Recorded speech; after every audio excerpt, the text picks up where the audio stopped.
gleaming under the evening sun. Beside him, his wife Tracy fidgeted with her phone, typing furiously. In the back seat, their 7-year-old daughter, Emma, swung her legs, humming softly. "Put the phone away, honey," Russell said quietly, his steel-gray eyes meeting Tracy's in the rearview mirror. "Your parents hate when you're distracted during dinner." Tracy's fingers hesitated over the screen before she slipped the device into her purse. "You're right. Sorry." Russell had been married to Tracy Chandler Klein for 9 years, and her family's monthly dinners had become a sacred tradition. Douglas Chandler, a retired federal judge, and his wife Francine had welcomed Russell into their family with open arms when he'd married their only daughter. They saw him as the successful architect who'd given Tracy the stability they'd always wanted for her. If only they knew the truth about their precious daughter. The Chandler family home was a testament to old money and judicial prestige. Persian rugs covered polished hardwood floors, and oil paintings of stern-faced ancestors lined the hallways. Douglas had inherited the house from his father, also a judge, and the weight of legal tradition seemed to permeate every room. "Russell, my boy," Douglas boomed as they entered, his imposing frame filling the doorway. Even at 72, the former judge commanded respect with his silver hair and sharp blue eyes. "How's the business? That shopping complex project still keeping you busy?" "Busier than ever," Russell replied, shaking his father-in-law's firm hand. "The city approved our expansion plans last week." Francine emerged from the kitchen, her elegant gray hair perfectly styled, wearing pearls that had belonged to her grandmother. "Emma, sweetheart, come give Grandma a hug." Emma rushed into her grandmother's arms, chattering about school and her friends. Russell watched his daughter with a mixture of love and careful calculation. Emma was the only innocent party in this house, and he intended to keep it that way. Dinner proceeded as it always did. Francine had prepared her signature pot roast, and the conversation flowed between Russell's architectural projects, Douglas's golf game, and Emma's upcoming school play.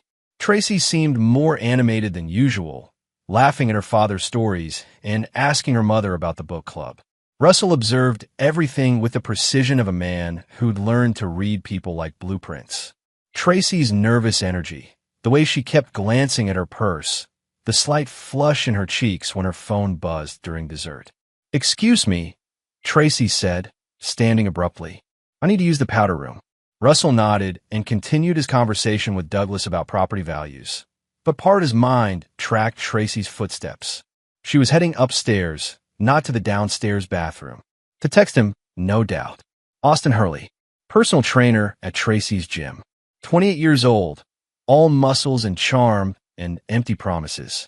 Russell had discovered their affair 3 months ago, and since then, he'd been building something beautiful, something devastating. "Daddy," Emma whispered, tugging at his sleeve.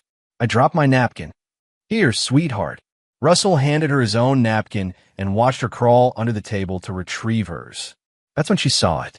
Emma's small gasp was barely audible, but Russell caught it. His daughter's face went pale as she climbed back in her chair, her eyes wide with fear. "We need to leave. Now," she whispered urgently in his ear. Russell leaned down, his voice calm and controlled. "What happened, Emma? You didn't look under the table." Russell made a show of bending down to look, his hand brushing against the manila envelope he'd carefully taped there earlier that week. Inside were photographs, bank statements, and a letter, all meticulously crafted to tell a very specific story. He sat back up, his face a mask of concerned confusion. "Douglas, there's something under your table." An envelope. The former judge's eyebrows furrowed as Russell handed him the package. Douglas opened it with the same careful precision he'd once used to review court documents. His face went through a series of expressions: confusion, horror, and finally, cold fury. "What is this?" Douglas's voice was deadly quiet. The photographs showed Tracy and Austin in various compromising positions, but that wasn't the damning part. The bank statements showed a joint account Russell had never seen before. The letter, written in Tracy's handwriting, Russell had practiced for weeks to perfect her script, detailed plans to disappear with Austin and Emma after Russell's accident. I don't understand," Russell said, his voice carefully modulated to show the right amount of shock and betrayal. Francine looked at the documents, her hand flying to her throat. Oh my God, Tracy's been planning to kill me, Russell finished quietly. And take Emma. The sound of Tracy's heels on the stairs signaled her return. She walked into the dining room with a smile that died the moment she saw the envelope's contents spread across the table. What's all this? She asked, but her voice had already changed. Russell could hear the fear creeping in. Douglas stood slowly, his judicial training taking over. Tracy Chandler Klein, I think you need to explain these documents. Tracy's eyes darted between the papers and Russell's face. She was quick, he'd give her that. Quick enough to realize she was trapped, but not quick enough to see how carefully the trap had been constructed. This isn't. Russell, you know I would never. Know what, Tracy? Russell's voice was ice. Know that you've been sleeping with Austin Hurley for 6 months? Know that you've been planning to fake my death and disappear with our daughter? Which part should I know? Emma looked between her parents, confusion and fear warring on her small face. Russell reached over and gently squeezed her hand. It's going to be okay, sweetheart. Daddy's going to take care of everything. 5 hours later, after the police had been called, after Tracy had been arrested on charges of conspiracy to commit murder and attempted kidnapping, Russell sat in Douglas's study with his former father-in-law. I'm sorry you had to see this, son, Douglas said quietly. I can't believe my own daughter. Neither can I, Russell replied, accepting the glass of whiskey. But we have to think about Emma now. She's been through enough. Douglas nodded grimly. You'll have my full support in the custody proceedings. After tonight, he shook his head. Tracy will never see that child again if I have anything to say about it. Russell sipped his whiskey and stared out the window into the darkness. Phase 1 was complete. Tracy was in custody, her reputation destroyed, her family turned against her. But this was just the beginning. Austin Hurley had no idea what was coming for him. Chapter 2. The Architect's Blueprint. 3 months earlier, Russell Klein had been a successful man living what he thought was a successful life. His architectural firm, Klein & Associates, had just won the contract for the city's largest commercial development in decades. His wife was beautiful, his daughter was brilliant, and his bank account reflected 15 years of smart investments and harder work. That Tuesday morning in March had started like any other. Russell was reviewing blueprints in his downtown office when his assistant, Leah Atwood, knocked on his door. Mr. Klein? Your wife's gym called. She left her car keys in the locker room, and they're closing early for maintenance. They asked if you could pick them up. Russell had kissed Tracy goodbye that morning as she headed to her Pilates class, the same routine they'd maintained for 3 years. She always drove herself to the gym, always came home refreshed and glowing. He'd never questioned it. The Fitness Elite Gym was a high-end facility in the suburbs, all glass and chrome, and membership fees that cost more than most people's monthly salary. Russell had signed Tracy up there as an anniversary gift, thinking the yoga and Pilates classes would help with her chronic stress. I'm here for my wife's keys, Russell told the receptionist, a young woman with elaborate nail art who barely looked up from her phone. Tracy Klein, right? Austin said to tell you she's in the massage room if you want to grab her. Russell felt the first cold touch of suspicion. Tracy had never mentioned massages. He followed the receptionist's directions down a hallway lined with motivational posters and the sound of expensive exercise equipment. The massage room door was slightly ajar. Russell could hear Tracy's voice, breathless, and saying things he'd never heard her say to him. When he peered through the crack, he saw his wife of 9 years straddling a man who definitely wasn't a licensed massage therapist. Austin Hurley was everything Russell wasn't. Young where Russell was mature, impulsive where Russell was calculated, all raw physicality where Russell was refined intelligence. Tracy was moving above him with an abandon Russell hadn't seen since their honeymoon. Russell watched for exactly 30 seconds, memorizing every detail with the precision that had made him a successful architect. Then he walked away, retrieved Tracy's keys from the front desk, and drove home to wait. When Tracy returned that evening, flushed and claiming her Pilates instructor had really pushed the class hard, Russell kissed her cheek and asked about her day. She lied smoothly, mentioning the difficulty of the poses and how sore she felt. That night, as Tracy slept beside him, Russell stared at the ceiling and began to plan. The investigation phase had taken Russell 2 weeks. He was methodical by nature, and betrayal had only sharpened that focus. He hired a private investigator, Tyrone Wise, a former police detective who specialized in matrimonial cases. Within days, Russell had photos, timestamps, hotel receipts, and phone records. Tracy and Austin had been conducting their affair with the casual arrogance of people who thought they were smarter than everyone around them. They used Austin's apartment, cheap motels on the outskirts of town, and even Tracy's car in various parking lots. The pattern showed escalation, from stolen hours to full afternoons, from hidden conversations to elaborate lies about shopping trips and book clubs. But Russell wanted more than just evidence of adultery. He wanted total destruction. "You sure about this path, Mr. Klein?" Tyrone had asked during their final meeting. The detective was a large black man in his 50s, with intelligent eyes and the careful demeanor of someone who'd seen humanity at its worst. "Divorce court would give you everything you want. Full custody, alimony, the works. This other route, it's dangerous." Russell had studied the man across from him. Tyrone Wise had 23 years with the city police, a spotless record, and a reputation for discretion. But he also had 2 teenage daughters and a wife who'd been battling cancer. Medical bills, college tuition, and a detective's pension didn't add up to financial security. "Mr. Wise, how much would it be worth to you to ensure my daughter never has to question whether her mother loved her enough to stay?" The conversation that followed had established Russell's true nature. He wasn't interested in winning. He was interested in total annihilation. Tracy had broken something fundamental when she chose Austin Hurley over their family, and Russell intended to break something fundamental in return. The plan Russell constructed was architectural in its complexity. Every element supported the others. Every detail served multiple purposes, and the foundation was built on Tracy's own weaknesses. Phase 1 required patience. Russell began documenting Tracy's lies, recording their conversations, and building a timeline that would later support his narrative. He opened a secret bank account in Tracy's name, making deposits that matched her gym visits.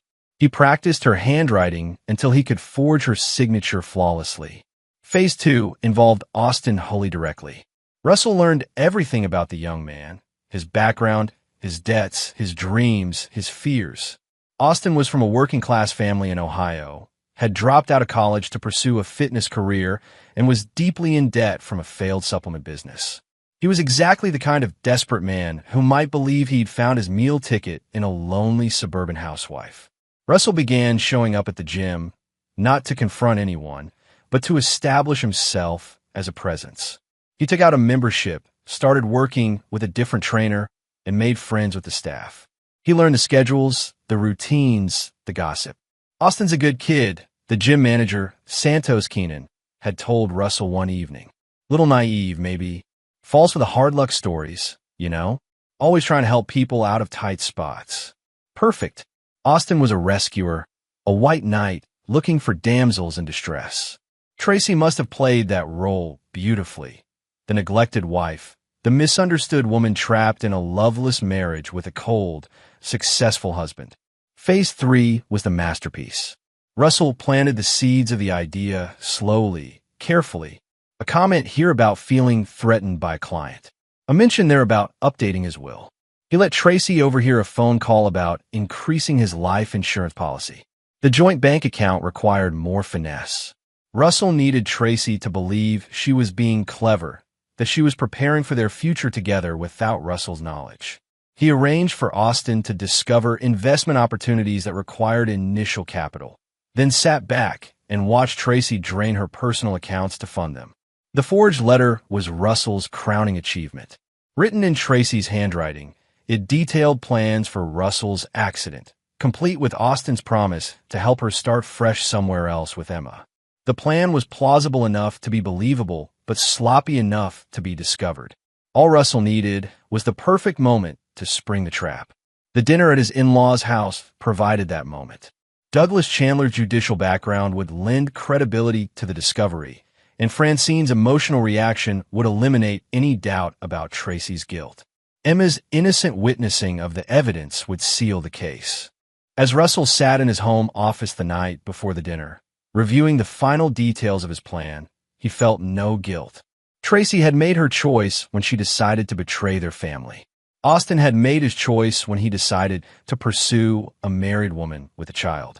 Now, they would face the consequences of those choices. Russell Klein had spent his career building structures that would last.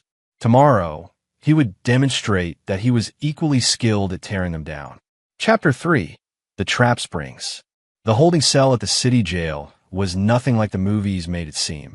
Tracy Klein sat on a narrow bench, still wearing the navy dress she'd chosen for her parents' dinner, her hands shaking as she tried to process what had just happened. The charges were serious: conspiracy to commit murder, conspiracy to commit kidnapping, and fraud. The prosecution was arguing that she and Austin had planned to kill Russell and flee the country with Emma and Russell's life insurance money. "This is insane," Tracy whispered to her court-appointed attorney, a tired-looking woman named Madeline Sanford who'd been assigned to the case at midnight. "I've never seen those documents before in my life." Madeline reviewed the evidence file with a weary expression of someone who'd heard similar claims hundreds of times. "Mrs. Klein, the handwriting analysis on this letter shows a 94% match to your known samples. The bank account has your signature on the opening documents. And these photographs." Tracy couldn't look at the photos again. Seeing herself with Austin, captured in moments she'd thought were private, made her feel physically sick. But those intimate images weren't what would destroy her. They were just the foundation for something much worse. "Someone's setting me up," Tracy insisted. Russell's done this somehow." "Your husband? The man who called the police? The man whose in-laws witnessed him discovering evidence of your alleged plot to murder him?" Madeline's skepticism was obvious. "Mrs. Klein, I need you to focus on reality here. We need to discuss plea options." Down the hall, Russell Klein was giving his statement to Detective Oscar Schultz, a 20-year veteran of the force who specialized in domestic crimes. Russell's performance was flawless: the shocked husband, the concerned father, the betrayed man struggling to understand how his wife could plan such violence. "I keep thinking about Emma," Russell said, his voice cracking slightly. "She's the one who found the envelope. What if Tracy had gone through with this? What if my daughter had lost both parents?" Detective Schultz nodded sympathetically. "Mr. Klein, I know this is difficult, but we need to go through the timeline again. When did you first suspect your wife might be having an affair?" Russell had rehearsed this conversation 100 times. "I didn't want to believe it. There were little signs: phone calls she wouldn't answer in front of me, unexplained absences, mood changes. But I thought maybe she was planning a surprise or going through something personal. I never imagined this." The detective's questions continued for 2 hours, covering every aspect of Russell's marriage, his relationship with his in-laws, and his discovery of the evidence. Russell answered with the measured responses of a man trying to be helpful while processing devastating news. "What about this Austin Hurley? Did you know him before tonight?" "I'd seen him at the gym a few times. Tracy mentioned he was her trainer, but I thought it was just professional." Russell paused, as if remembering something painful. "Actually, now that I think about it, she did start working out more frequently about 6 months ago. She said she wanted to get in shape for our 10th anniversary next year." While Russell was cementing his victim narrative with the police, Austin Hurley was having the worst night of his life. He'd been arrested at his apartment at 2 a.m., pulled from his bed by police officers who'd informed him he was wanted for conspiracy to commit murder. "I don't understand what's happening," Austin told his attorney, a public defender named Julius Haynes who looked barely older than Austin himself. "Tracy and we never talked about hurting anyone. We were in love." Julius reviewed the case file with growing alarm. "Mr. Hurley, they have bank records showing payments from Mrs. Klein to you totaling over $40,000. They have recorded conversations between you two discussing her husband's life insurance policy. And they have this letter, allegedly written by Mrs. Klein, that explicitly mentions your involvement in planning Mr. Klein's death." Austin felt like he was drowning. "The money. Tracy said she wanted to invest in my business. She was helping me start a new gym. And we never, she complained about her husband sometimes, said he was cold and controlling, but we never planned to hurt anyone. What about the life insurance discussions? She mentioned that Russell had increased his policy recently. She thought it was strange, said he'd been acting paranoid about his safety. But we never, God, I would never hurt anyone. The evidence against both Tracy and Austin was overwhelming, but the case had one significant flaw that neither defendant nor their attorneys had yet recognized. Russell Klein was the only source for most of the crucial information. The letter had been discovered by Russell. The bank account information had been provided by Russell's financial advisor, who noticed suspicious activity on Tracy's accounts. The recordings of allegedly incriminating conversations had been made by Russell's security system. Detective Schultz was thorough, but he was also looking at what appeared to be a straightforward case of domestic betrayal turned deadly. A cheating wife, her lover, and a plot to murder the husband for insurance money. It was a story he'd seen variations of throughout his career. The evidence is solid, Schultz told his partner, Detective Crystal Fuller, as they reviewed the case the next morning.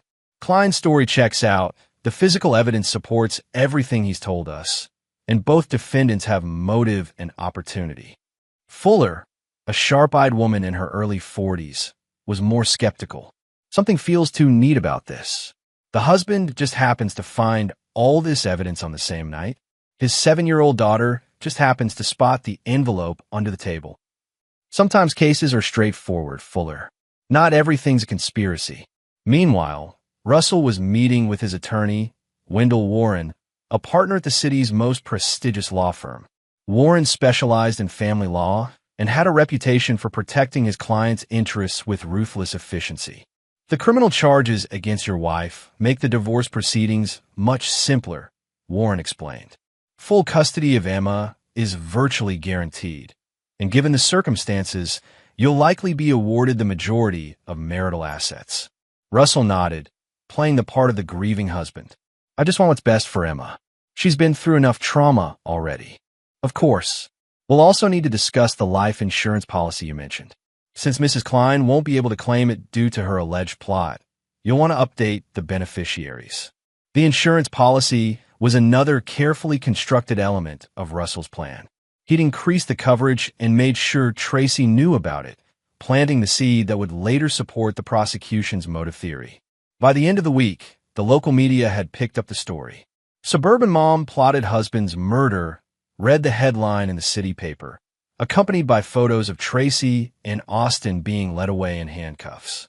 Russell gave a carefully worded statement to reporters, emphasizing his concern for Emma and his shock at discovering his wife's alleged betrayal. I'm focusing on my daughter right now, he told the cameras. She's lost her mother to this situation, and I want to help her heal and move forward. Emma, meanwhile, was staying with her grandparents Douglas and Francine, who were struggling to process their daughter's arrest. Russell visited daily, the concerned father checking on his traumatized child. She keeps asking when mommy's coming home, Francine told Russell through her tears. What do I tell her? The truth. As gently as possible, Russell replied. That mommy made some very bad choices, and now she has to face the consequences. Douglas had used his judicial connections to stay informed about the case progress. The evidence is damning, he told Russell privately. I can't believe I raised a daughter capable of this. Russell put a comforting hand on the older man's shoulder. None of us could have predicted this.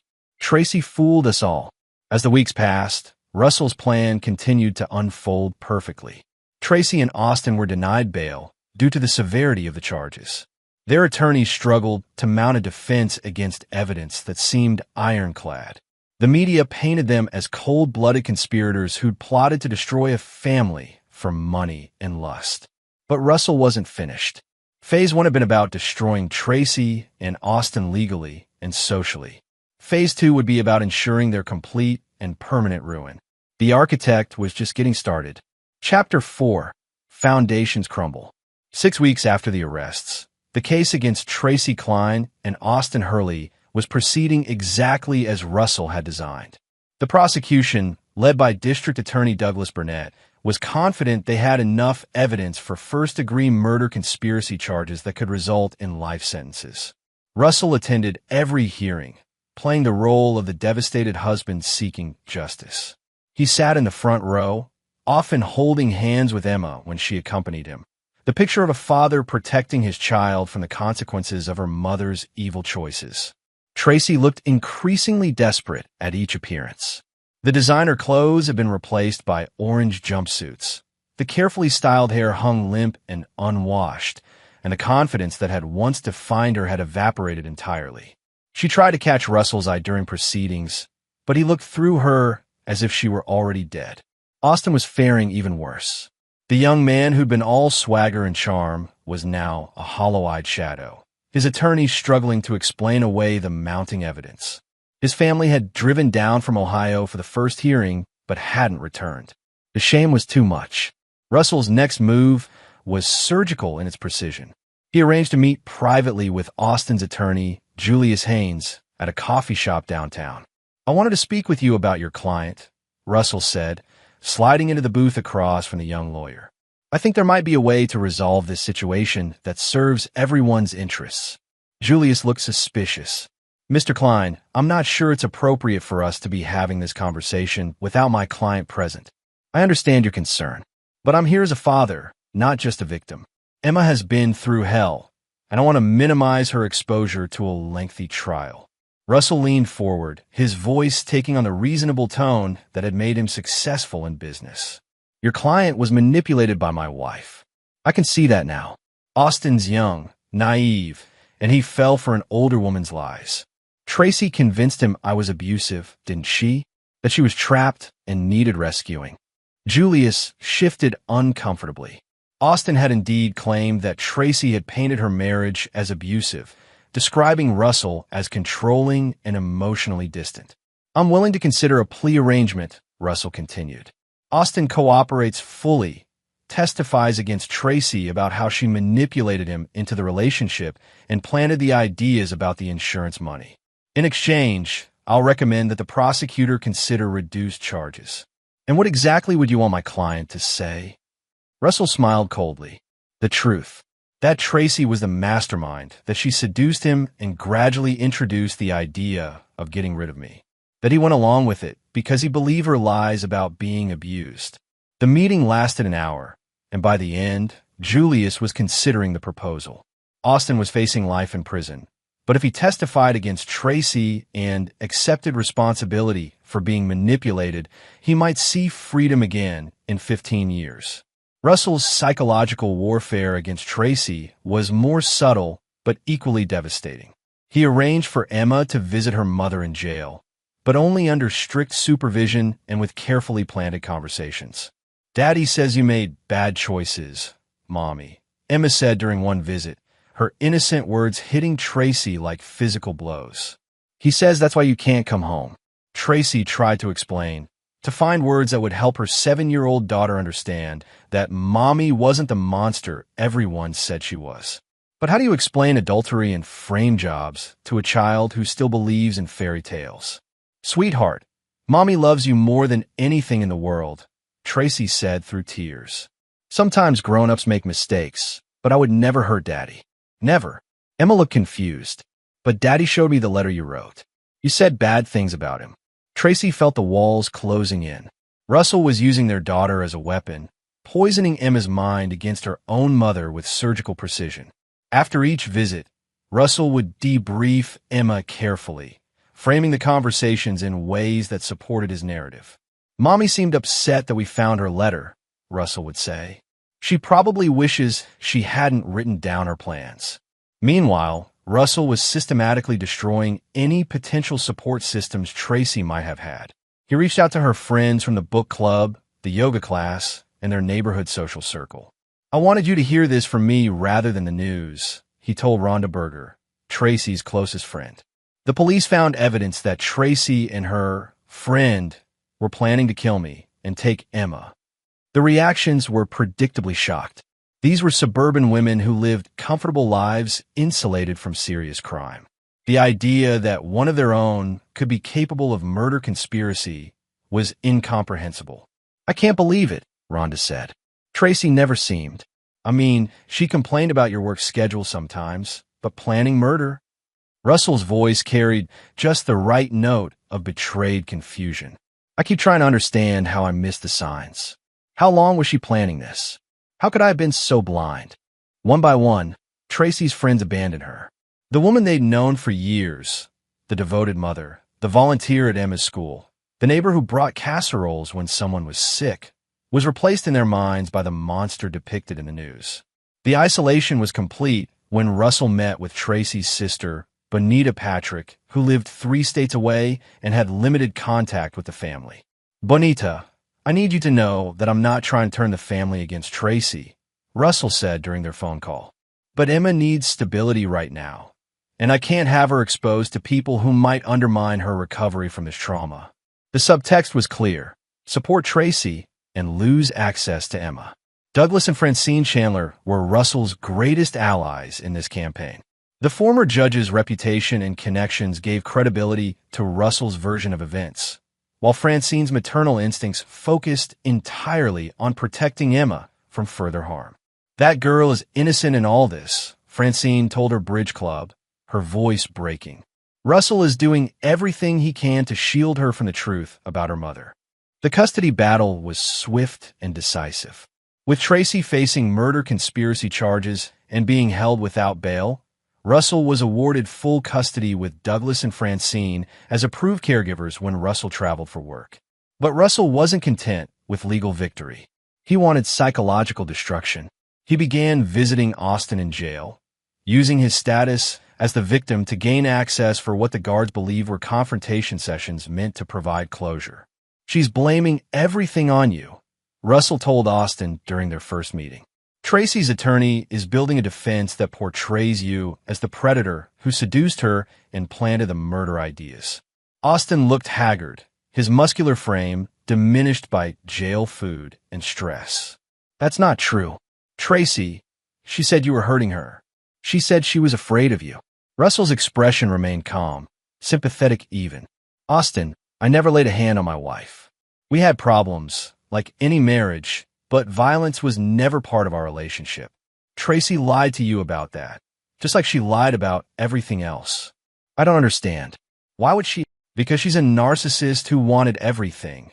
The security of marriage, the excitement of an affair, and eventually the freedom of widowhood with a nice insurance payout. You were just a tool to her. Russell leaned forward, his voice taking on a fatherly tone.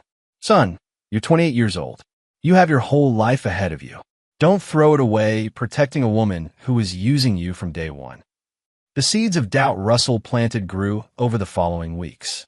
Austin began to question every conversation he'd had with Tracy, every promise she'd made, every moment of their relationship.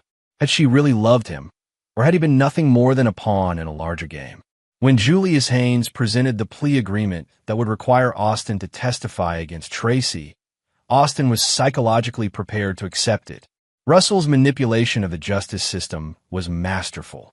He'd created a situation where the evidence against Tracy was overwhelming, her support system was destroyed, and her co-defendant was being turned against her. The legal proceedings were just a formality at this point. But the architect of this destruction wasn't finished building.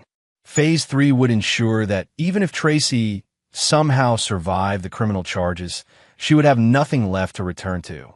Russell Klein had learned that revenge, like architecture, required a solid foundation. He'd spent months laying that foundation, and now it was time to build the structure that would house Tracy's complete destruction. Chapter 5: The Art of Destruction. 3 months into the legal proceedings, Russell Klein had become something of a celebrity in their suburban community. The sympathetic widower, though technically still married to an incarcerated woman, who was bravely raising his daughter while seeking justice for his family's destruction. The local news had done a feature story on Russell titled A Father's Strength, showing him volunteering at Emma's school and speaking at a domestic violence awareness event. The irony wasn't lost on Russell, though no one else was in on the joke. Emma was thriving under her father's careful attention. Russell had enrolled her in therapy to help her process the trauma of her mother's betrayal. But he'd selected Dr. Cecilia Larkin, a child psychologist whose methods aligned perfectly with Russell's goals. Emma is remarkably resilient, Dr. Larkin told Russell after their latest session. She's processing the concept that her mother isn't the person she thought she was. It's actually quite healthy for a child her age to understand that adults can make terrible choices. Russell nodded gravely. I just want her to understand that what Tracy did wasn't Emma's fault. Children sometimes blame themselves when parents behave badly. What Dr. Larkin didn't know was that Russell had researched her extensively before choosing her. Cecilia Larkin had strong opinions about parental fitness and believed that children were better served by being honest about a parent's failings rather than maintaining comfortable lies. Under Dr. Larkin's guidance, Emma was learning to articulate her feelings about her mother's bad choices. The 7-year-old was developing a vocabulary around betrayal, consequences, and the importance of honesty that would serve Russell's purposes perfectly when the custody evaluations were completed. Meanwhile, Russell's campaign against Austin Hurley had reached its critical phase. He convinced the young man to accept a plea deal that would reduce his sentence from life to 15 years in exchange for testifying against Tracy. But Russell wasn't satisfied with Austin's cooperation. He wanted the man's complete psychological breakdown. Russell's jail visits had become weekly events, each one designed to chip away at Austin's remaining sanity and self-respect. Tracy's been telling people you forced yourself on her, Russell informed Austin during one visit. She's claiming the affair wasn't consensual, that you threatened her if she didn't comply. Austin's face went white. That's not true. We were in love. She said she was going to leave you for me. Did she? Or did she say whatever she needed to say to keep you available for sex? Russell's voice was clinical, detached. Austin, I've been married to Tracy for 9 years. I know how she operates. She tells people what they want to hear, and she's very convincing about it. Russell pulled out his phone and showed Austin a photo, one of Tracy laughing with Russell at a charity event, taken just days before one of her supposed miserable marriage conversations with Austin. This was taken the night before she told you I'd been cruel to her about some work event. Does she look like an abused woman to you? Austin stared at the photo, his worldview crumbling. The woman laughing in Russell's arms looked nothing like the trapped, desperate wife he thought he'd been rescuing. She's been manipulating both of us, Russell continued. The difference is, I figured it out before she could destroy me completely. The psychological pressure Russell applied was relentless and sophisticated. He understood that Austin's sense of identity was built around being a protector, a rescuer of women in distress. By systematically destroying that self-image, Russell was removing the foundation of Austin's will to fight. Your family back in Ohio, Russell said during another visit. They've been getting some interesting mail lately. Austin looked up sharply. What kind of mail? Court documents, news clippings, photos. I thought they should understand exactly what kind of man their son has become. The cruelty was precise. Russell had indeed been sending Austin's family carefully curated information about the case, ensuring they received the most damaging interpretations of their son's actions. Austin's parents, simple people who ran a small farm, were devastated by the shame their son had brought to the family name. They won't take my calls anymore, Austin whispered. Can you blame them? You conspired to murder a husband and father. You helped plan to steal a child from her home.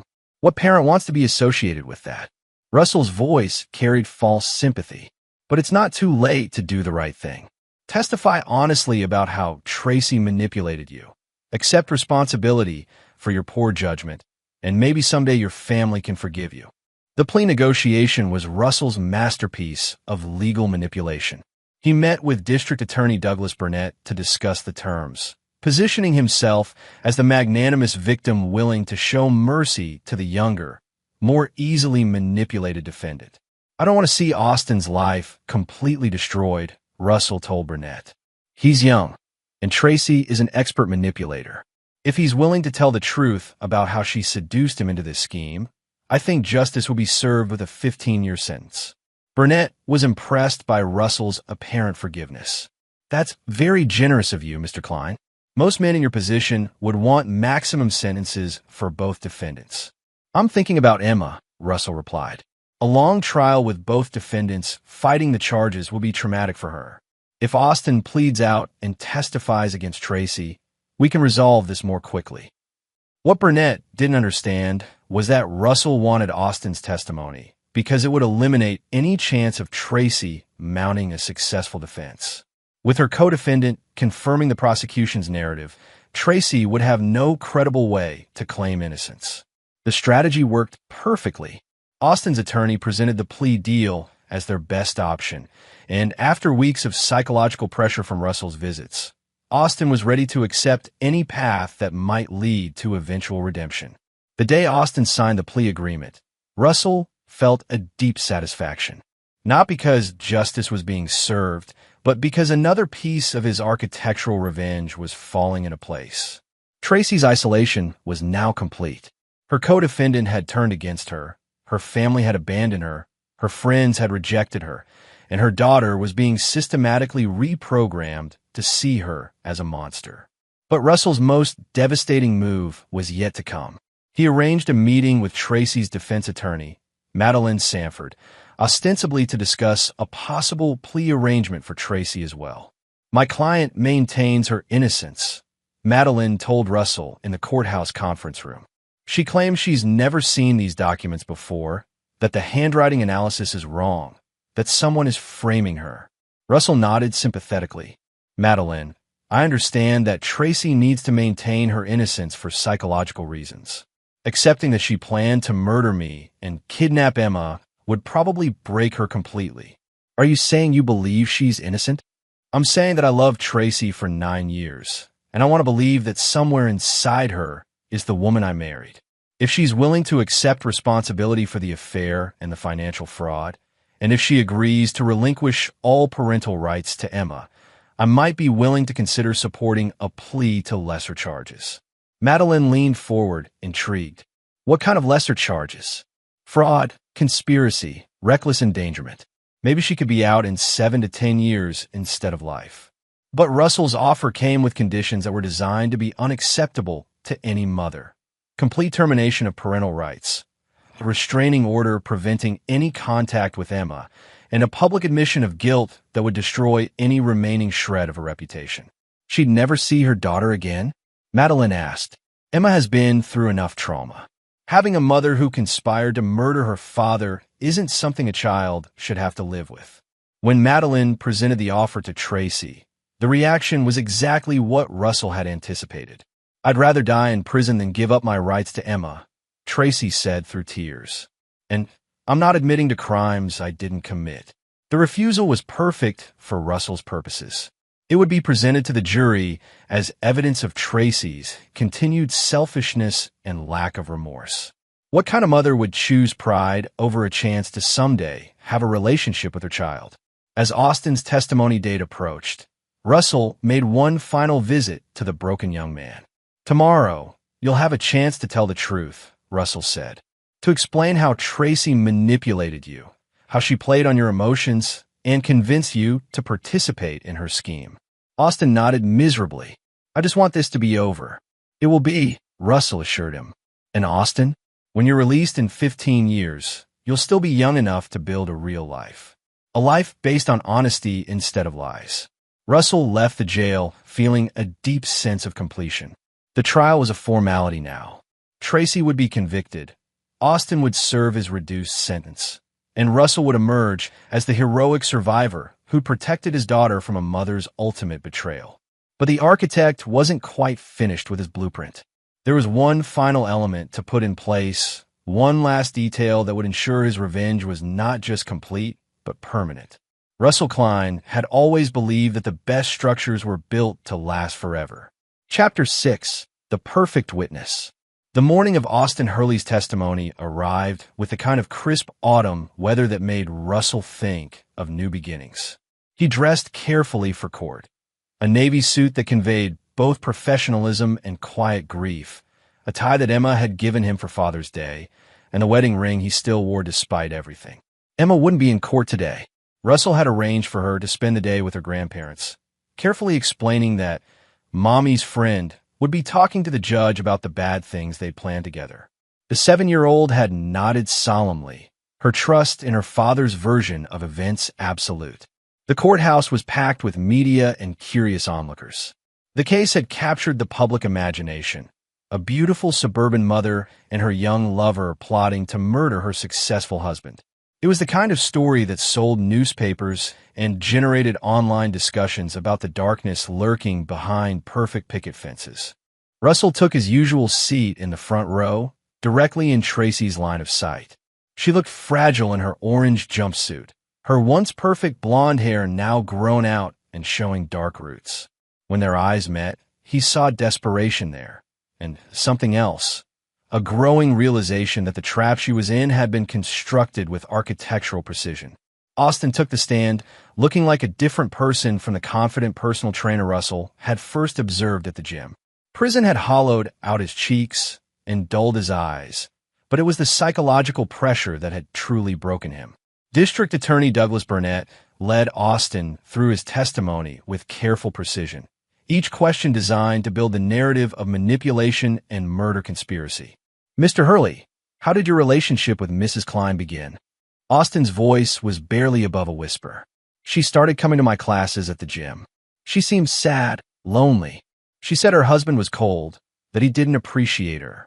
Did she tell you she was unhappy in her marriage? Yes. She said Russell was controlling, that he monitored her spending and questioned where she went. She made it sound like she was trapped. Russell maintained his composure, but inside he felt the satisfaction of watching his carefully constructed narrative unfold. Every detail Austin recounted had been fed to Tracy by Russell himself through his own behavior and calculated comments. When did the relationship become physical? After about 6 weeks. She said she needed to feel wanted, appreciated. She said Russell made her feel like she was just there to take care of Emma and look good at his business events. The testimony continued for 3 hours, with Austin describing their affair in clinical detail. But the most damaging testimony came when Burnett moved to the alleged murder plot. Mr. Hurley, did Mrs. Klein ever discuss her husband's life insurance policy? Yes. She said he'd recently increased it to $2 million. She thought it was strange because he'd never shown much interest in life insurance before. Russell had indeed increased his policy, but only after planning the idea with Tracy that he was worried about business rivals who might want to harm him. She'd encouraged him to protect his family, never realizing she was being maneuvered into a position where her knowledge of the policy would later seem suspicious. Did Mrs. Klein suggest that you and she could be together permanently if her husband was no longer alive? Austin nodded miserably. She said Russell would never agree to a divorce because he was too proud. She said he'd rather destroy her than let her be happy with someone else. Did she propose a specific plan for her husband's death? This was the crucial moment, and Russell leaned forward slightly to hear Austin's response. She said it had to look like an accident. She talked about his morning runs, how he always took the same route through the park. She said if something happened to him there, like a mugging gone wrong, no one would suspect anything. The courtroom was silent as Austin described plans that existed only in Russell's imagination, but had been carefully fed to Tracy through staged conversations and planted suggestions. Russell had indeed started running in the park, and he'd made sure Tracy knew his route and schedule. Mr. Hurley, did you agree to participate in this plan? Yes. I thought I was helping her escape from an abusive situation. She made me believe that Russell was dangerous, that he might hurt her or Emma if he found out about us. The defense attorney, Madeline Sanford, had a nearly impossible task in cross-examination. Austin's testimony was internally consistent and supported by the physical evidence. Her only strategy was to suggest that he was lying to reduce his sentence, but Austin's obvious emotional distress made him appear credible. Mr. Hurley, isn't it true that you're only testifying against Mrs. Klein because the prosecution promised you a reduced sentence? I'm testifying because I want to tell the truth about what happened. Tracy manipulated me, but I was stupid enough to go along with it. I deserve to be punished for that. You claim Mrs. Klein was the mastermind of this alleged plot, but isn't it possible that you were the one who suggested killing her husband? Austin looked directly at Tracy for the first time during his testimony. I loved her. I thought she loved me. I would have done anything she asked, including things I knew were wrong. That's on me, but the ideas came from her. When Austin's testimony concluded, Russell watched Tracy's reaction carefully. She was shaking her head slightly, mouthing the word no over and over. The woman who'd once seemed so confident in her ability to manipulate situations was finally understanding how completely she'd been outmaneuvered. During the lunch break, Russell encountered Madeline Sanford in the courthouse hallway. "Mr. Klein, I need to ask you directly.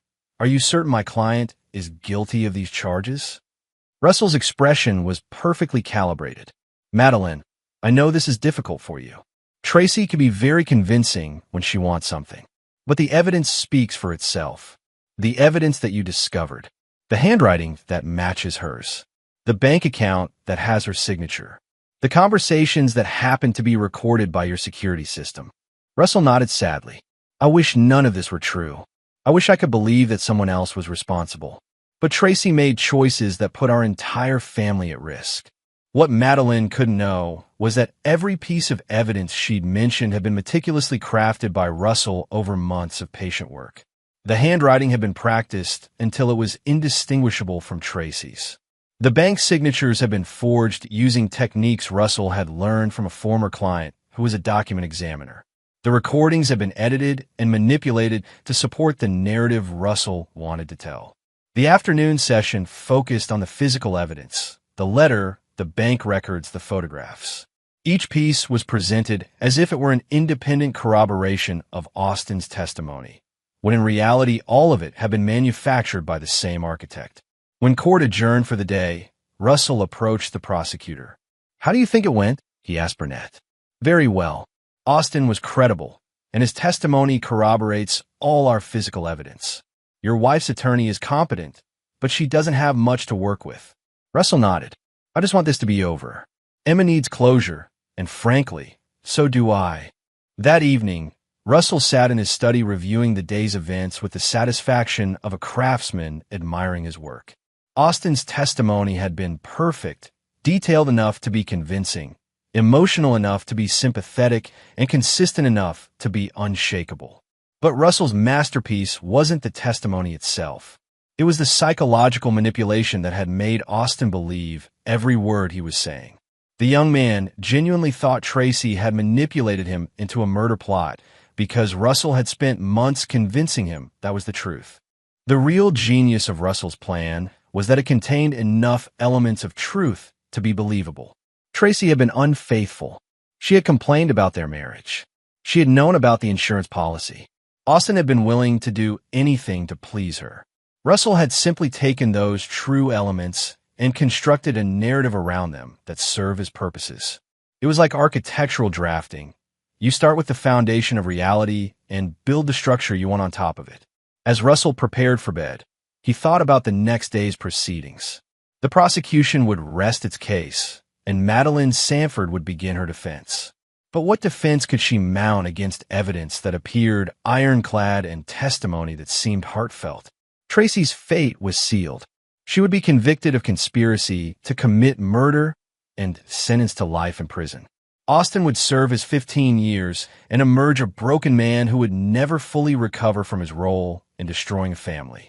And Russell would continue his life as the heroic single father who'd protected his daughter from a mother's ultimate betrayal. The architect had built his masterpiece, and it was a thing of terrible beauty. Chapter 7. The Defense Crumbles. Tracy Klein's defense lasted exactly 2.5 days, which was longer than most court observers had expected. Madeline Sanford fought valiantly for her client, but she was battling against evidence that appeared unshakable and testimony that had left little room for reasonable doubt. The defense strategy centered on the argument that Tracy was being framed, but without being able to identify who would have the means and motive to construct such an elaborate deception. The theory sounded like desperate speculation. "Ladies and gentlemen of the jury," Madeline said in her opening statement, "my client is the victim of a sophisticated frame job.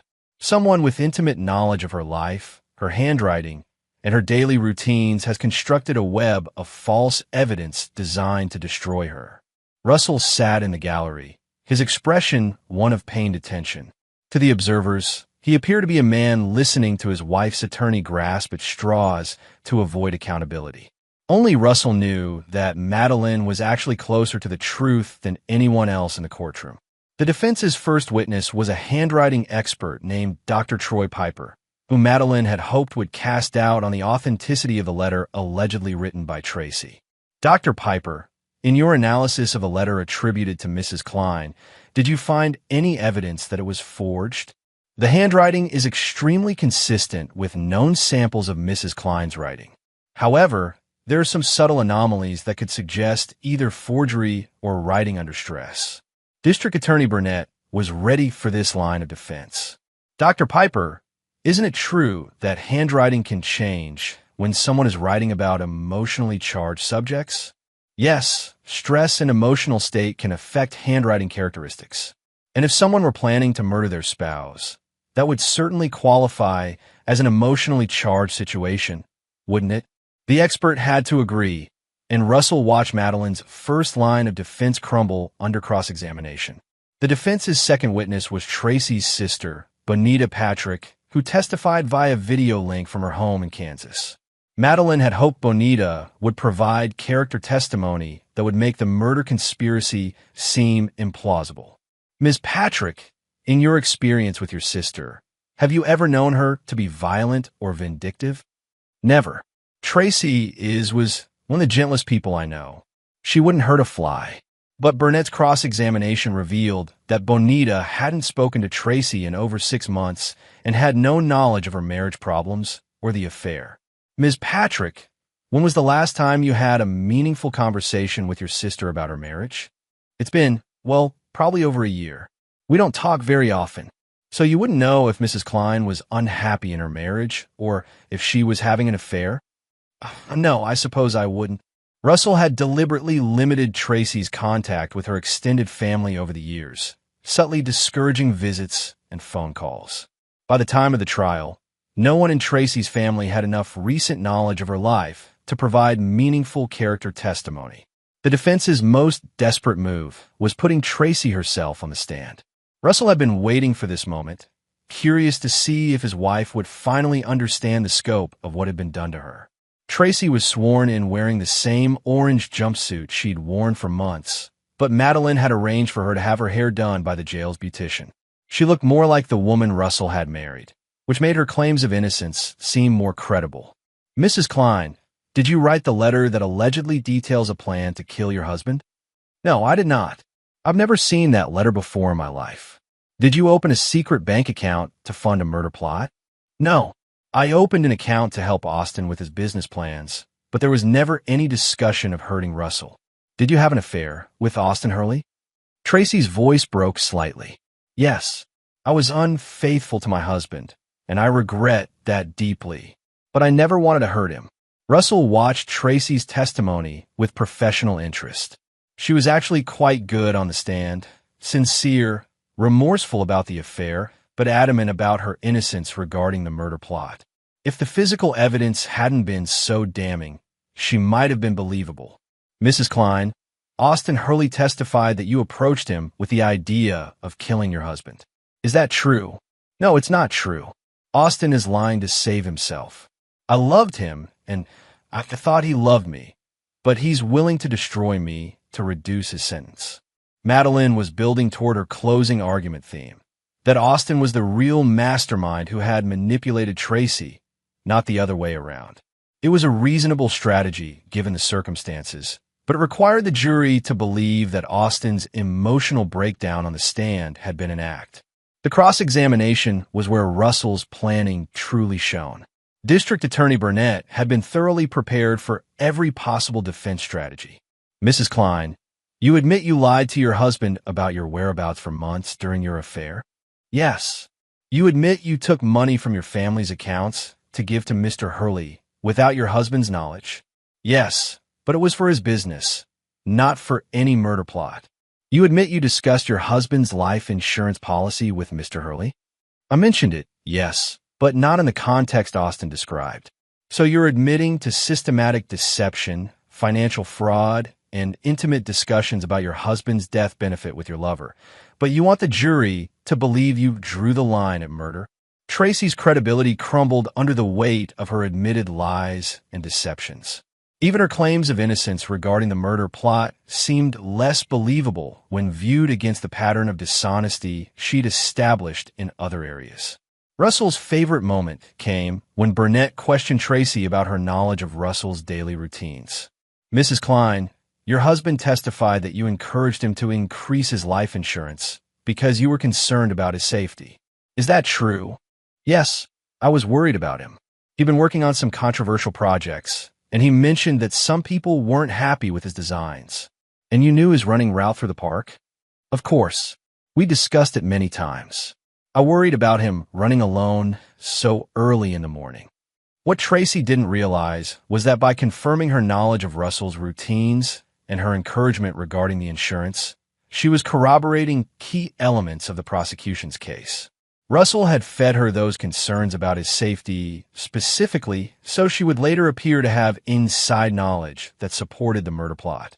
The final nail in the coffin came when Burnett asked about the night of discovery at her parents' house. "Mrs. Klein, your daughter was the one who noticed the envelope under the table. Are you suggesting that your 7-year-old child was part of some conspiracy to frame you?" "No, of course not. Emma is innocent. But someone put that envelope there knowing she would find it." "Who, Mrs. Klein? Who would have access to your parents' house, knowledge of your family dinner plans, and the ability to plant evidence without being detected?" Tracy looked directly at Russell for the first time during her testimony. In that moment, Russell saw recognition dawn in her eyes. She finally understood who had orchestrated her destruction. Tracy started to speak, then stopped. She couldn't accuse Russell without sounding completely delusional. He was the victim, the grieving husband, the protective father. No one would believe that he had framed his own wife for attempted murder. "I don't know," Tracy finished weakly. Russell smiled slightly, a gesture so brief that only Tracy caught it. But it was enough to confirm what she just realized. When Tracy was dismissed from the stand, she looked like a woman who had finally understood the full scope of her doom. Russell had not only destroyed her marriage and her reputation. He had constructed a legal and social reality where she was powerless to defend herself against his accusations. The closing arguments were anticlimactic. Burnett methodically reviewed the evidence and Austin's testimony, painting a picture of a cold-blooded conspiracy that had been stopped just in time by a father's determination to protect his child. Madeline's closing was passionate but futile. She argued that the evidence was too neat, the timeline too convenient, and Austin's testimony too self-serving to be credible. But without being able to offer an alternative explanation that made sense, her arguments sounded like the desperate attempts of a defense attorney who knew her client was doomed. Russell left the courthouse that day knowing the jury would convict. The only question was whether they would recommend life in prison or the death penalty. As he drove home to Emma, Russell reflected on the perfection of his achievement. Tracy would spend the rest of her life in prison for crimes she didn't commit, but crimes that everyone believed she had committed. Austin would serve 15 years and emerge as a broken shell of his former self. And Russell would raise Emma to understand that her mother had been a monster who had tried to destroy their family. The architect had built something unprecedented, a revenge so complete and so perfectly constructed that even its victims couldn't fully comprehend its scope. Chapter 8. The Verdict. The jury deliberated for 8 hours across 2 days. Russell spent the time maintaining his routine, taking Emma to school, meeting with clients, and appearing to live the life of a man waiting for justice to be served. But inside, he was running calculations, considering contingencies, and preparing for the final phase of his plan. Emma had been asking more questions about the trial lately, her 7-year-old mind trying to process why Mommy was in jail and why Daddy looked sad all the time. "When will we know if Mommy did the bad things?" she asked over breakfast on the morning of the second day of deliberations. Russell carefully buttered her toast, using the mundane task to mask his satisfaction. "Soon, sweetheart. The people on the jury are thinking very carefully about all the things they heard in court. Will Mommy come home if they decide she didn't do the bad things?" This was the question Russell had been preparing for. "Emma, sometimes grown-ups do things that hurt other people even when they love those people. Mommy made choices that hurt our family, and now she has to face the consequences of those choices. It was a masterful non-answer that left Emma with the impression that Tracy's guilt was not in question, only the severity of her punishment. At 3:47 p.m. on the second day, Russell received the call that the jury had reached a verdict. He arranged for Emma to stay with her grandparents and drove to the courthouse with the measured pace of a man who wasn't entirely sure what news awaited him. The courtroom was packed beyond capacity. The case had captured national attention as an example of suburban evil hidden behind perfect facades. Russell took his usual seat in the front row, noting that Tracy looked smaller somehow, as if the weeks of imprisonment and public scrutiny had physically diminished her. When the jury foreman stood to read the verdict, the courtroom fell silent except for the sound of Tracy's quiet sobbing. "We, the jury, find the defendant, Tracy Chandler Klein, guilty of conspiracy to commit murder in the first degree." Russell closed his eyes briefly, not in relief, but in satisfaction at another precisely executed element of his design. "We, the jury, find the defendant, Tracy Chandler Klein, guilty of conspiracy to commit kidnapping in the first degree." Tracy's sobbing grew louder, and Madeline Sanford put a comforting hand on her client's shoulder. "We, the jury, find the defendant, Tracy Chandler Klein, guilty of fraud in the first degree." When the foreman finished reading all 7 guilty verdicts, Russell stood with the rest of the courtroom as the judge dismissed the jury. He made eye contact with several jurors, nodding his appreciation for their service with the dignity expected from a victim who had finally received justice. Outside the courthouse, Russell gave a brief statement to the assembled media. "I want to thank the jury for their careful consideration of this case," he said, his voice steady but carrying undertones of grief. "My focus now is on healing and moving forward with my daughter. Emma has been through tremendous trauma, and she deserves the chance to grow up without the shadow of her mother's choices hanging over her life." A reporter called out, "Mr. Klein, do you feel justice has been served?"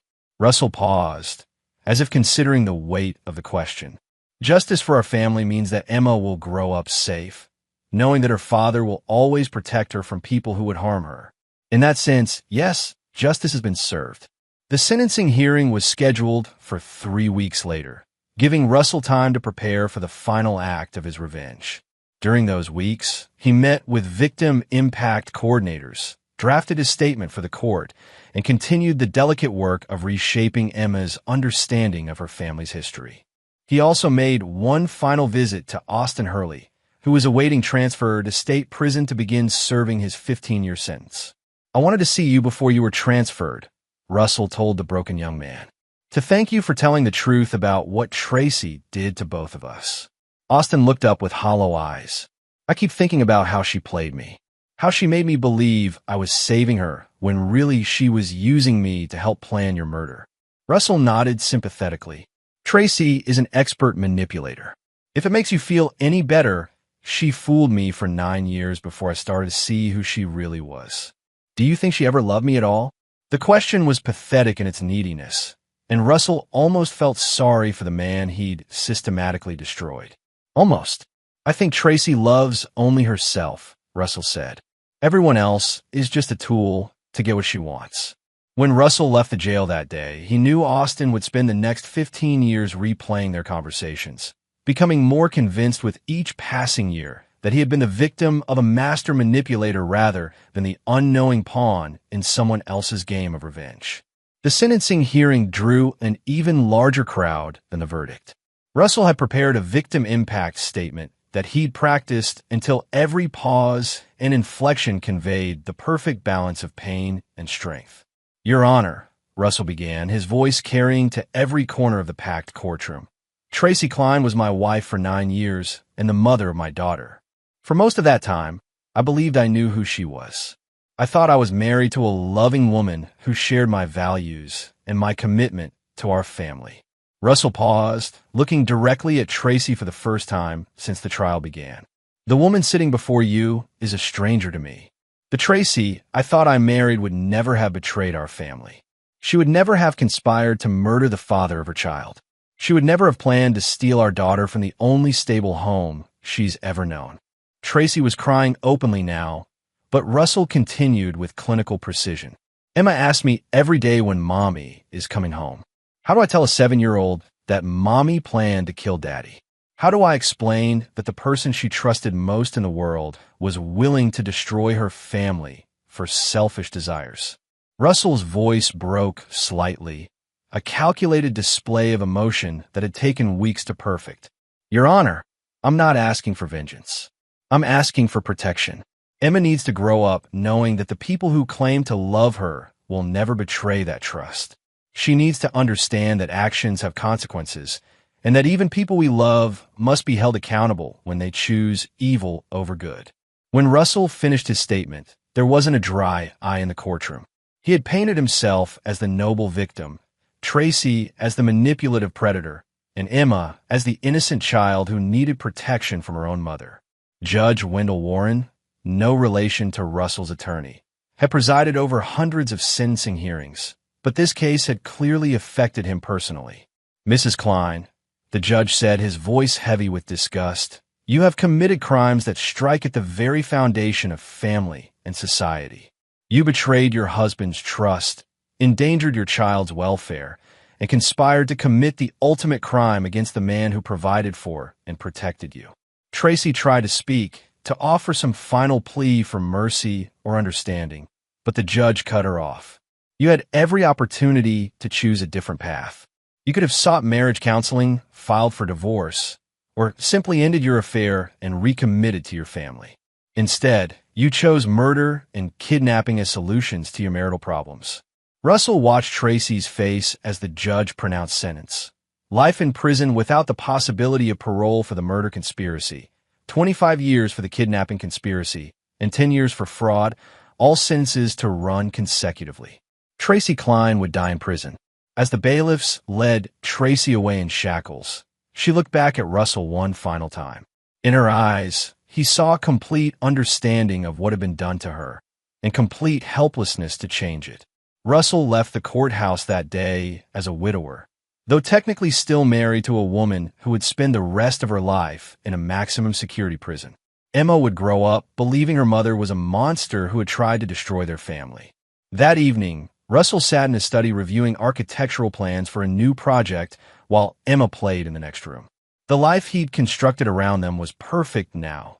No complications, no betrayals, no messy emotions to navigate. He had built the ultimate structure, a reality where he was the hero, Tracy was the villain, and Emma was the innocent victim who needed his protection. It was a masterpiece of psychological architecture, and it would last for the rest of their lives. Russell Klein had learned that revenge, properly executed, wasn't about destroying your enemies. It was about constructing a new reality where your enemies destroyed themselves, and you emerged as the righteous survivor. Chapter 9. The Perfect Life. 5 years had passed since Tracy Klein's sentencing, and Russell had constructed what appeared to be the perfect life from the ashes of his family's destruction. Emma, now 12, was thriving academically and socially, with no apparent trauma from her mother's betrayal. Russell had received the Father of the Year award from the city's Family Services Organization and had been featured in parenting magazines as an example of how single fathers could provide stability for their children. The architectural firm had expanded into 3 states, largely due to the sympathy and admiration Russell had garnered as the man who'd survived his wife's attempt to murder him. Clients trusted him not just with their buildings, but with their stories of family difficulties and business challenges. Russell Klein had become the go-to architect for people who needed to rebuild their lives. Emma's relationship with her paternal grandparents, Douglas and Francine Chandler, had evolved exactly as Russell had planned. They saw themselves as her protectors against the truth about her mother, and they competed with Russell to provide her with love and stability. Emma was surrounded by adults who were invested in maintaining the narrative that her father was a hero and her mother was a monster. "Daddy, Jessica's mom asked me about Mommy again today," Emma said over dinner one evening. At 12, she was developing the angular features that reminded Russell of Tracy, but her personality was pure Klein, analytical, controlled, and loyal to family. What did you tell her? Russell asked, cutting his steak with surgical precision. I told her that Mommy made bad choices and now she's in prison for trying to hurt people.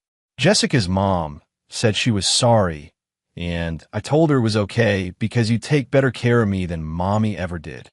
Russell smiled with genuine warmth. You handled that very well, sweetheart. Some people don't understand that families can be better after removing dangerous people from them. This was the conversation Russell had been cultivating for 5 years.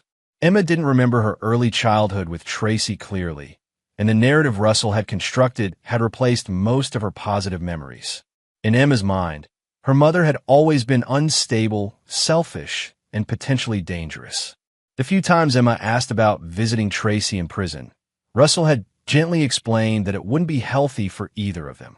Mommy is still the same person who planned to hurt our family, he would say. She might try to manipulate you or lie to you about what really happened.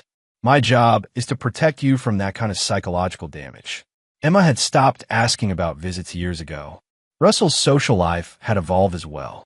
He'd dated occasionally, always women who were impressed by his devotion to Emma and his tragic backstory. He never let any relationship develop too seriously, claiming that Emma needed his full attention during her formative years. The truth was that Russell had no interest in remarrying. He had learned that marriage required trust and vulnerability, and he was incapable of either. The systematic destruction of Tracy had revealed something fundamental about his own nature. He was most comfortable when he had complete control over his environment and the people in it. Austin Hurley had been released from prison the previous year after serving 10 years of his 15-year sentence for good behavior. Russell had kept track of his former enemy through various sources, and the reports were exactly what he'd expected. Austin had emerged from prison as a broken man. His family in Ohio wanted nothing to do with him. His prospects for employment were limited by his criminal record, and his confidence had been completely shattered by years of believing he'd been manipulated into a murder conspiracy. Russell had arranged for one of his business associates to hire Austin for manual labor at a construction site, not out of charity, but because he wanted to observe the final results of his psychological warfare. Austin worked as a day laborer, lived in a halfway house, and spent his evenings at Alcoholics Anonymous meetings trying to make sense of how his life had gone so wrong. The man who had once been confident enough to seduce another man's wife now flinched when spoken to directly and apologized for taking up space in conversations. Russell's masterpiece was complete. The only loose thread in Russell's perfect construction was Tracy herself. She had spent 5 years in maximum security prison, and the reports Russell received through his connections in the legal community suggested that she had not adapted well to incarceration. Tracy had been attacked twice by other inmates who viewed her as a child-endangering monster. She spent most of her time in protective custody, with limited human contact and no possibility of appeal. Her initial claims of innocence had been replaced by a kind of catatonic acceptance of her fate. The prison psychologist's reports, which Russell obtained through carefully cultivated relationships, indicated that Tracy showed signs of severe depression and had made multiple suicide attempts. She rarely spoke to anyone and spent her days staring at the walls of her cell. Russell felt no sympathy for her suffering. Tracy had chosen to betray their family, and this was simply the natural consequence of that choice. On the 5th anniversary of Tracy's sentencing, Russell took Emma to dinner at the same restaurant where he'd proposed to Tracy 15 years earlier. It was a deliberate choice, a way of reclaiming a space that had once held significance in his relationship with a woman who was now dying slowly in a prison cell. "Daddy, do you ever miss being married?" Emma asked as they waited for dessert. Russell considered the question carefully. "I miss the idea of being married to someone trustworthy, but I learned that some people are better at pretending to be good than actually being good. Do you think you'll ever get married again?" "Maybe someday, when you're older and don't need as much of my attention. But I'd be very careful to choose someone who shared our values and who would never try to hurt our family." Emma nodded seriously. "I think you should only marry someone who loves me too, not just someone who pretends to love me to get to you." Russell's smile was genuine. "That's very wise, sweetheart. You're already better at reading people than I was at your age." This was the ultimate victory, not just Tracy's destruction, but Emma's transformation into someone who would never make Tracy's mistakes. Russell was raising a daughter who understood that loyalty was paramount, that betrayal was unforgivable, and that some people deserved everything bad that happened to them. Later that evening, Russell sat in his study reviewing blueprints for a new residential development. The project was massive, 200 homes for families looking to build perfect lives in a controlled environment. Russell would design their houses, their community spaces, and their security systems. He understood now that his true calling wasn't just architecture, it was social engineering on a grand scale. He was in the business of creating perfect structures for perfect lives, and he had the skills to eliminate anything that threatened that perfection. As he worked, Russell thought about Tracy, sitting in her cell 500 miles away, probably staring at the ceiling and wondering how her life had gone so catastrophically wrong. She would never understand that her destruction hadn't been the result of bad luck or poor choices. It had been the inevitable consequence of betraying Russell Klein. Emma was upstairs doing homework, secure in the knowledge that her father would always protect her from people like her mother. She would grow up strong, successful, and completely loyal to the man who had saved her from the woman who had given birth to her. Russell Klein had built the perfect life from the ruins of an imperfect marriage. He had eliminated betrayal, created absolute loyalty, and constructed a reality where he was the unquestioned hero of his own story. It was his greatest architectural achievement, and it would last forever. The phone rang, interrupting his work. It was Douglas Chandler, calling to check on Emma and to share news from his legal connections. "Russell, my boy, I thought you should know. I heard from a friend who works in the prison system. Tracy has been moved to the psychiatric wing. Apparently, she's been having some kind of breakdown." Russell's pen paused over his blueprints. "Is she dangerous?" No, nothing like that. She's been claiming that she's innocent, that someone framed her. Complete delusion, of course. The psychiatrists think she's having trouble accepting responsibility for what she did." Russell smiled. Even in her madness, Tracy was still trying to tell the truth. But truth was just another construction material, and Russell had built something more powerful than truth. He had built consensus reality. That's sad, but not surprising, Russell told his former father-in-law. Some people would rather go insane than accept the consequences of their actions. Exactly. Well, I just wanted you to know in case it ever comes up with Emma. Though I don't see why it would. Thank you for keeping me informed, Douglas. Emma and I both appreciate how you and Francine have supported us through all this. After ending the call, Russell returned to his blueprints with renewed focus. Tracy's final breakdown was just confirmation that his construction was complete and permanent. He had destroyed her so thoroughly that even she no longer trusted her own memories of what had actually happened. Russell Klein had built the perfect revenge, and now he was living in the perfect life that revenge had made possible. The architect's work was done. And there you have it. Another story comes to an end. What did you think? I'd love to hear your thoughts in the comments below. If you enjoy this story, consider joining our community by subscribing. It means the world to us. For more stories like this one, check out the recommended videos on screen, and I'll see you there.